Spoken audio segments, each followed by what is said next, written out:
attack, and that was it. They headed back to Washington. In fact, a few well-placed artillery shells made them boogie-woogie back to Washington, quite honestly.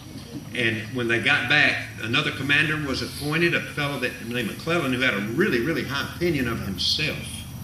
And he started building what was to become the finest army the world had ever seen. I mean, if you take communication, transportation, ammunition, artillery, clothing, food, I mean, you name it, this army had it. I mean, it's probably the finest army the world has seen to that point, and that's the truth. And the Southern folks down here were thinking, well, you know, we won the war. Because, hey, they went back to Washington. They gave up on taking Richmond because they were going on to Richmond, you know. Well, McClellan sits there. The first battle was in July, so here he is in August. He's still sitting there with that nice army. Then you got September, October, month number 3, November, he's still there. In fact, people got so rattled, they're sitting here saying, you know, the politicians and the press back then, they always know best, you know, and they're saying, the headlines would say, rather sarcastically, all quiet along the Potomac, which means McClellan's still sitting there. In fact, the Southern people were looking at the Southern Army saying, hey, all quiet along the Potomac. They're sitting there facing one another. You get through December, 5 months, they go through Christmas, they're still sitting there. Nothing major. I mean, there's skirmishes, there are men dying every day. And there's songs about it, but we're moving on here.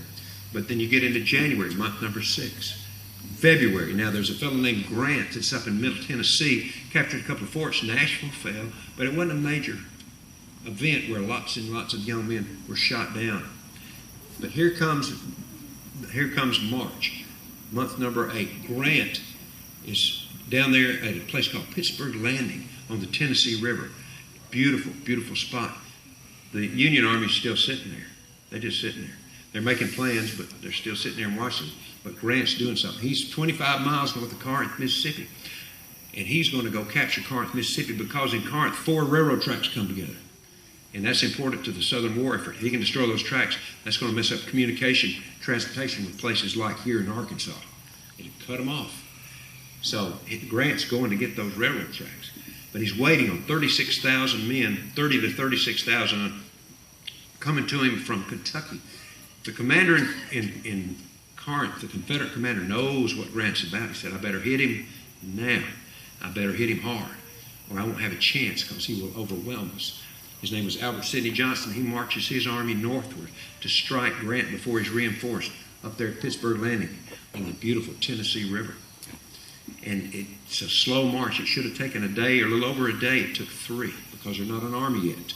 They're well-intentioned young people, and it rained and made muddy roads. And this will figure in the battle.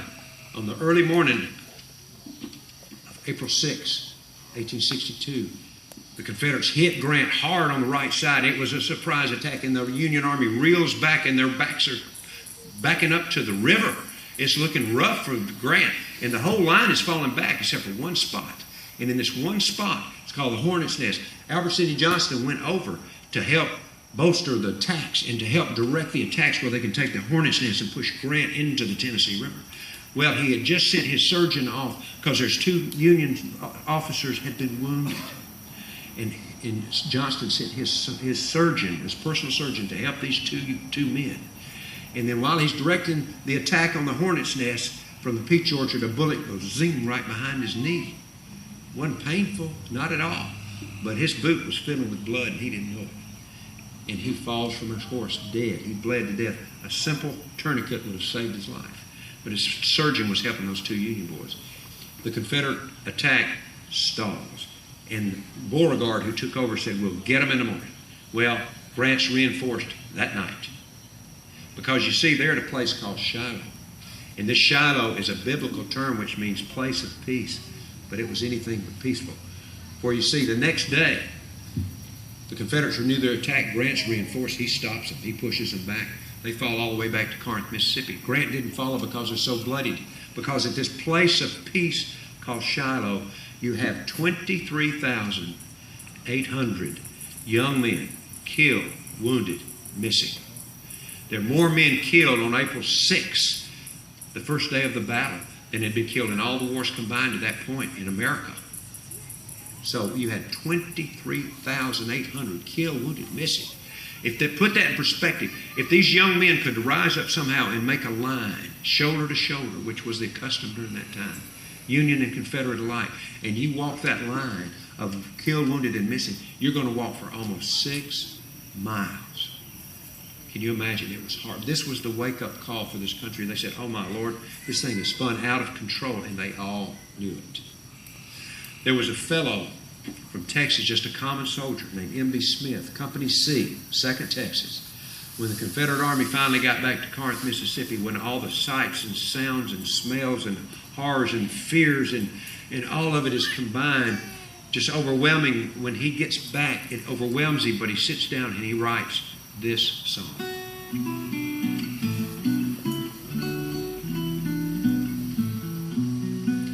Come, all ye valiant soldiers, a story I will tell about the bloody battle that was fought on Shiloh Hill.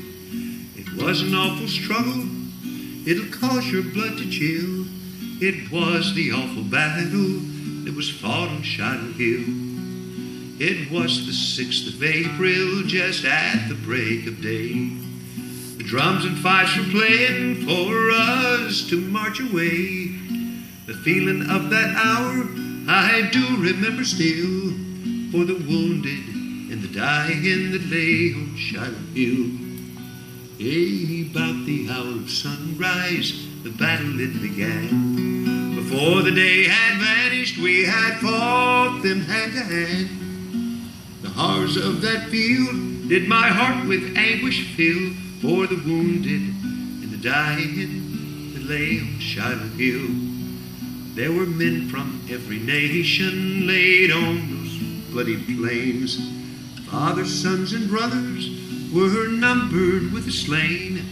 That has caused so many homes with deep mourning to be filled, all from that awful battle that was fought on Shiloh Hill.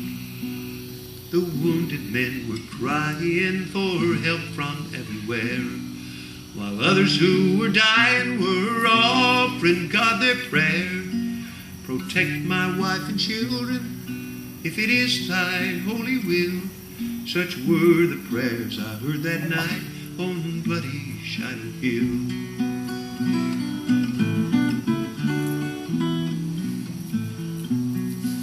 And early the next morning we were called to arms again, unmindful of the wounded and unmindful of the slain. Struggle was renewed and 10,000 men were killed. This was the second conflict of the famous Shiloh Hill.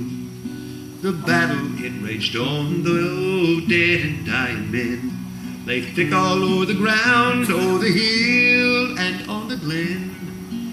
And from their deadly wounds the blood ran like a rill. Such were the awful sights I saw on bloody Shiloh Hill. Before the day was ended, the battle ceased to roar, and thousands of brave soldiers had failed to rise no more. They left their vacant ranks for some other ones to fill, and now their moldering bodies all lie on Shiloh Hill. And now my song is ended about those bloody plains. I hope the sight by mortal man may ne'er be seen again, but I pray to God my Savior, if consistent with thy will, to save the souls of all who fell on bloody Shiloh Hill.